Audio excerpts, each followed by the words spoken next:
मजूथा साहब हैं, बाकी लोग हैं, मेरी उनसे बात हुई, वो साफ कह रहे हैं, उनके ओहदेदारान से भी मेरी बात हुई, वो साफ कह रहे हैं कि बुशरा बीबी तो गिरफ्तारी देने गई थी, ये फैसला सुपरिटेंडेंट ऑफ जेल का था कि बजाय उनको बंद करते वहां पे जेल के अंदर, उन्होंने कहा इनको हाउस अरेस्ट कर लेते हैं और उनको लेकर चले गए बनीगाला, और बनीगाला ले जाके उनको एक कमरे के अंदर बंद कर दिया। अब वो ये दावा कर रहे हैं कि बनीगाला के ऊपर पूरी तरह से जो इंतजामिया उसने कंट्रोल कर लिया है, पुलिस जो है वो चारों तरफ मौजूद है और पुलिस ने उसको घेर लिया है और अंदर से भी और बाहर से भी सामान भी निकाल दिया है, और बुशरा बीबी की जो मूवमेंट है उसको रिस्ट्रिक्ट कर दिया है और उनको एक खास एरिया में बंद कर दिया, वहां से वो बाहर नहीं जा सकती।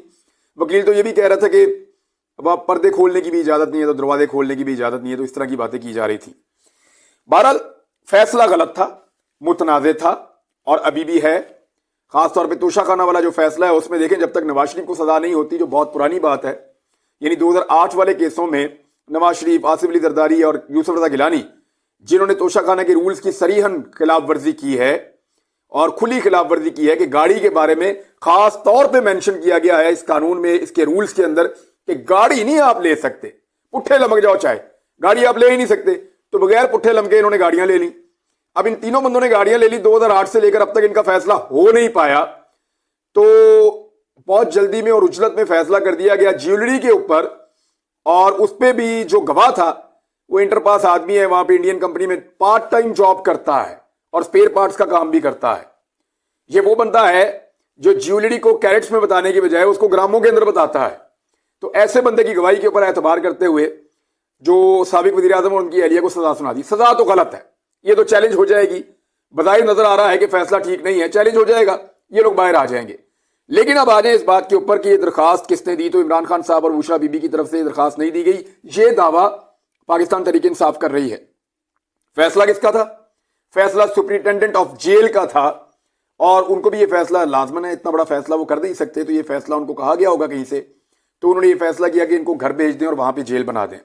अब एक खातून के लिए इतना सारा अमला लगा दिया है, यानी एक खातून सिर्फ उनके गिरफ्तार रखने के लिए बहुत बड़ी तादाद में लोग लगा दिए हैं, बाहर से भी बनीगाला घेर लिया, अंदर से भी बनीगाला घेर लिया। क्या इसमें कोई और सजासत होगी, ये एक अलग चीज है, लेकिन सियासी फायदा फिलहाल फौरी तौर पे PMLN को हुआ है, मुस्लिम लीग नून को इसका सियासी फायदा हुआ।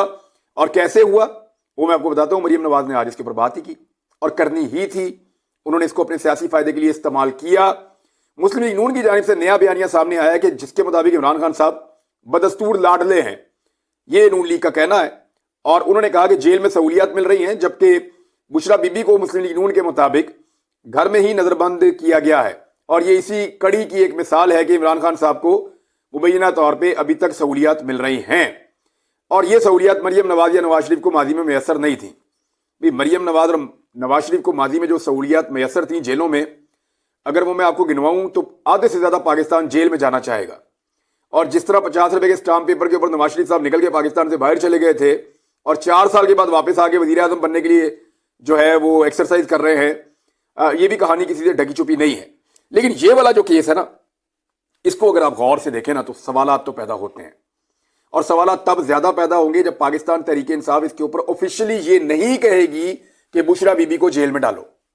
बुशरा बीबी की जानिब से, पाकिस्तान तहरीक इंसाफ की जानिब से यह मुतालबा सामने आना चाहिए कि बुशरा बीबी को चाहे झूठा मुकदमा है, क्योंकि देखें पाकिस्तान तहरीक इंसाफ की जो बाकी खवातीन बंद है जेलों में, वो भी तो सारी कह रही हैं कि झूठा मुकदमा है। यास्मीन राशिद के ऊपर भी तो झूठा मुकदमा है, वो कहती हैं। सनम जावेद के ऊपर भी झूठा मुकदमा है, वो कहती हैं। बाकी जितनी खवातीन बंद हैं, कुछ छूट गई, कुछ आज भी अंदर हैं, आलिया हमजा, इन सबके ऊपर झूठे मुकदमे हैं, वो सब यही कहते हैं। अगर वो झूठे मुकदमों के अंदर इतनी लंबी लंबी कैद काट सकती हैं और इमरान खान साहब से उनकी कोई रिश्तेदारी भी नहीं है, वो सिर्फ इमरान खान के नजरिए के साथ खड़ी होकर अपने लीडर के साथ वफा निभाते हुए वो खवातीन जो है वो अगर जेलें काट सकती हैं, तो इमरान खान की बीवी क्यों नहीं? देखें, मैं अभी फिर कह रहा हूं कि ये पाकिस्तान तहरीक इंसाफ ने दावा किया है कि ये बुशरा बीबी या इमरान खान की ख्वाहिश पे नहीं हुआ, ये एक पॉलिटिकल स्टंट है जिसको खेला गया है पाकिस्तान तहरीक इंसाफ को डीफेम करने के लिए। लेकिन पाकिस्तान तहरीक इंसाफ के पास ये ऑप्शन मौजूद है कि वो ये मुतालबा करें कि बुशरा बीबी को जेल में शिफ्ट किया जाए, जैसे बाकी खवातीन को जेल के अंदर रखा गया है, और सियासी कैदियों की तरह जिस तरह बाकियों को रखा जाता है। बेगुनाही और गुनाह जो भी है वो अदालत के अंदर जाएंगे, वहां से बेगुनाही होगी तो बाहर आ जाएंगे, और अगर बेगुनाही नहीं होगी तो अगली अदालत में चले जाएंगे।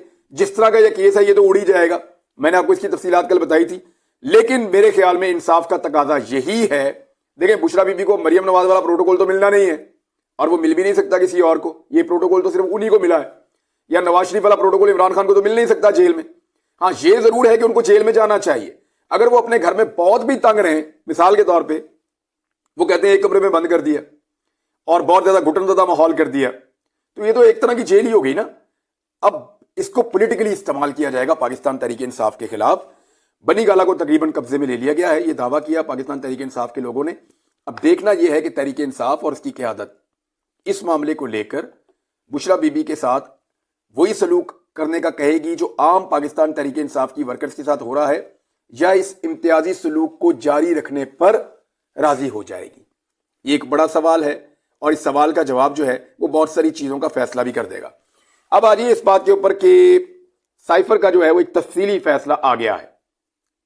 साइफर का तफसीली फैसला क्या कह रहा है, कुछ चीजें उसके अंदर बड़ी इंपॉर्टेंट है, मैं आपके साथ शेयर कर लेता हूं। जज अबुल हसनात जुल्करनैन ने जो तफसीली फैसला दिया, इसमें कुछ चीजें पढ़ के मुझे हैरत हुई। नॉर्मली ऐसी चीजें फैसले के अंदर नहीं होती, यानी वो पॉलिटिकल नौयत के कुछ स्टेटमेंट्स हैं जिनको इस्तेमाल किया जा सकता है इमरान खान के खिलाफ सिर्फ पॉलिटिक्स के लिए। जजेस का जो होता है वो बड़ा कानून के मुताबिक और लीगल चीजों को देखते हुए एक अलग लैंग्वेज के अंदर फैसला होता है। लेकिन यहां मैंने कुछ चीजें पढ़ी तो मुझे अजीब लगा। 77 पेजेस हैं जी, 77 सफहात हैं, 20 फाइंडिंग्स हैं, और जो फैसला लिखा है उसमें एक आ गया कि शाह महमूद कुरैशी ने जानबूझकर झूठ बोला, इमरान खान ने जानबूझकर झूठ बोला। आजम खान का बयान सच्चाई पर मबनी था, लेकिन कौन सा वाला? पहले वाले बयान में आजम खान कुछ और कहकर गए थे, दूसरे वाले बयान में आजम खान कुछ और कहकर गए थे। और फिर उन्होंने कहा प्रोसिक्यूशन के दलाइल को आजम खान के बयान ने मजबूत बनाया, सरकारी वकील के साथ बदतमीजी की और फाइलें फेंकी। ये तो उन्होंने तब की जब उनको हक ही नहीं मिल रहा था केस लड़ने का। यह बताया गया कि केस साइफर से मुताल्लिक है जो वजारत खारजा को वाशिंगटन से मसूल हुआ। प्रोसिक्यूशन ने न सिर्फ गवाहान बल्कि दस्तावेजात पर मबनी सबूत भी पेश किए। फैसले में कहा गया कि बानी पीटीआई और शाह महमूद कुरैशी के वकला ने कानून का मजाक बनाया। साबिक वजीर आजम और साबिक वजीर खारजा से ऐसे रवैये और ताखीरी हरबों की तवक्कुआत नहीं थी। दोनों ने अपने अहद की खिलाफ वर्जी की। इमरान खान ने साइफर वजारत खारजा को वापस नहीं भेजा। वो इमरान खान साहब वजह बता चुके हैं कि वापस क्यों नहीं भेजा। उन्होंने कहा वहां पे जब मिस हो गया या कहीं पे गुम गया तो मैंने जिनकी ड्यूटी थी उनके मैंने नाम आपको बता दिए कि आजम खान और मिलिट्री सेक्रेटरी, ये दो ऐसे लोग थे वहां पे जिनकी रिस्पॉन्सिबिलिटी थी। एक ही डॉक्यूमेंट गायब हुआ 3.5 साल की हुकूमत में, और वो यही डॉक्यूमेंट था जो बहुत इंपॉर्टेंट था, और इमरान खान साहब ने इसको ढूंढने के लिए इंक्वायरी का कहा भी था। अच्छा, अब वो कह रहे हैं इससे दुश्मनों को फायदा हुआ और पाकिस्तान के दीगर ममालिक से ताल्लुकात खराब हुए। अमेरिका के ताल्लुक को नुकसान पहुंचा पाकिस्तान के और अमेरिका के। यहां पे आप रुक जाए। लेकिन इमरान खान कहते क्या थे कि साइफर अमेरिका से आया, उसकी यहां पे तस्दीक हो गई। वो ये कहते थे कि हमारे ऊपर दबाव डाला जा रहा था, उसकी तस्दीक हो गई। शहबाज शरीफ साहब जब बैठे नेशनल सिक्योरिटी कमेटी की मीटिंग में, वहां पे भी, जब इमरान खान साहब बैठे नेशनल सिक्योरिटी कमेटी की मीटिंग लेकर, वहां पे भी दोनों हुकूमतों ने तस्दीक कर दी कि पाकिस्तान के अंदरूनी मामलात में अमेरिका मुदाखलत कर रहा था।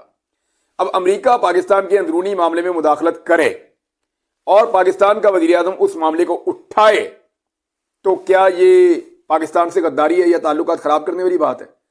यानी अमेरिका हमें मारे तो चुप करके मार खाते रहो। यानी मुझे तो ये फील आ रही है कि अमेरिका मारे तो आप चुप करके मार खाएं, आपने आगे से रोना नहीं है, आपने आगे से चिल्लाना नहीं है। जानवर बेजुबान होते हैं। मैं पिछले दिनों एक मौलवी साहब को कहते हुए सुन रहा था, बल्कि मुझे बड़ा दिल को लगी वो बात।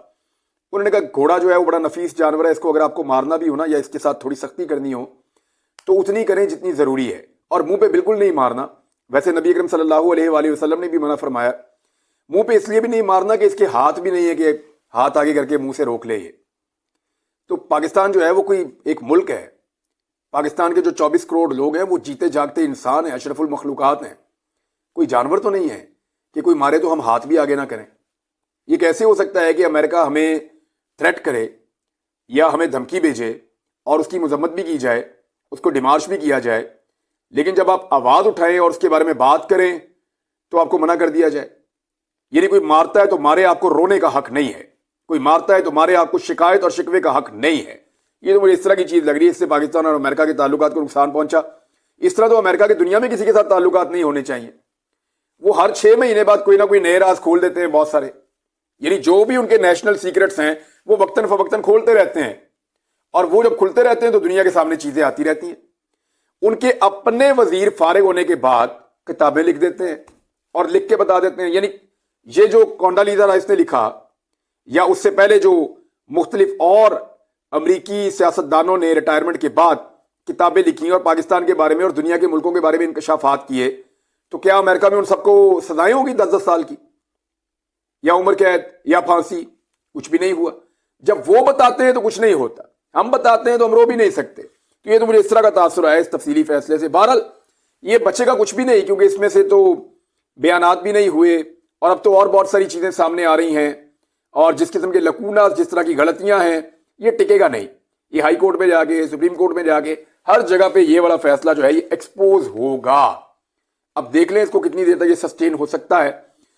एक और चीज है, इमरान खान साहब ने मुसद्दका कॉपी के लिए रुजू कर दिया है। यानी इसका मतलब ये है कि वो फौरी तौर पे बेल अप्लाई करेंगे। यानी जैसे ही साइफर का उनको तफसीली फैसला मिला, इसमें बेल अप्लाई करेंगे अपनी और शाह महमूद कुरैशी की, और जैसे ही उनको मिलेगा तोशा खाना का तो अपनी और अपनी अहलिया की। वो एक्चुअली होगा ये कि वो फैसला सस्पेंड करवाने के लिए पहले कहेंगे और उसके बाद बेल अप्लाई करेंगे। तो इस तरीके से ये मुझे नहीं लगता केस टिकेंगे। लेकिन जो मौजूदा हालात हैं और पाकिस्तान तहरीक इंसाफ को जिस तरह की सूरत हाल का सामना करना पड़ रहा है, उसकी वजह से मुझे ये लगता है कि थोड़ा सा 1-1.5 महीना ले जाएगा। इलेक्शन के बाद चीज़ों को थोड़ा स्टेबल होने का टाइम दिया जाएगा, लेकिन उससे पहले इस तरह बाहर आना मुमकिन नहीं होगा। बहुत सारे लोग इमरान खान के बाहर आने की तारीखें दे रहे थे, तो इमरान खान को इस वक्त छोड़ना जो है ना वो 100 का घाटा है। इस वक्त अगर इमरान खान साहब बाहर आ जाते ना इलेक्शन से पहले, तो फिर उनको किसी भी इलेक्शन कैंपेन की जरूरत नहीं रहेगी। वो आदमी जहां से गुजर जाएगा वो हल्का जीत जाएगा। सूरत हाल आपको पता है पूरे पाकिस्तान में क्या है इमरान खान को लेकर। इस वक्त PMLN के जो जलसे हैं उनकी सूरत हाल आप देख लें। बेचारे तंग तंग जगहों पे जलसे कर रहे हैं, बंद बंद जगहों पे जलसे कर रहे हैं, खुले मैदान में आने के लिए तैयार नहीं है।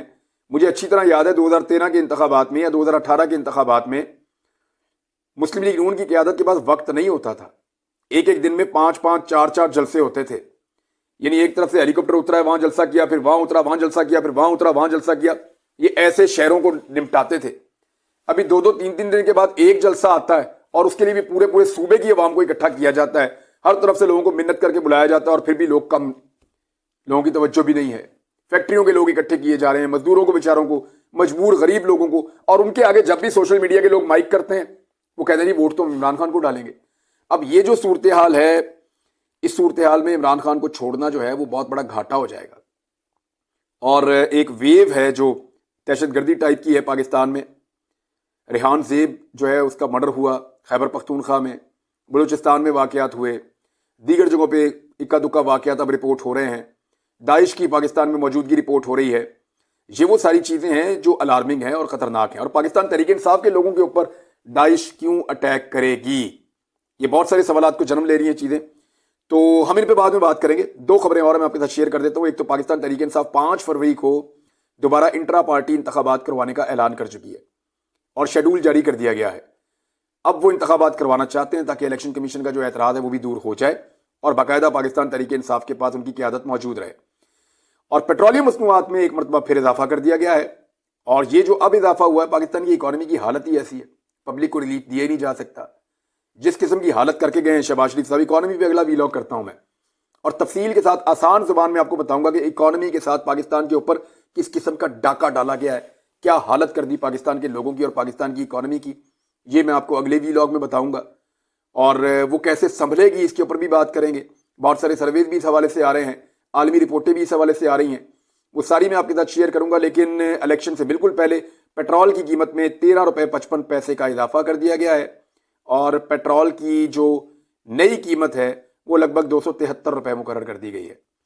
ये आपके सामने इजाफा जो होता चला जा रहा है। डीजल की कीमत में भी इजाफा हुआ है तकरीबन 2.25 रुपये का, और डीजल जो है वो तकरीबन 279 रुपये का लीटर हो गया है।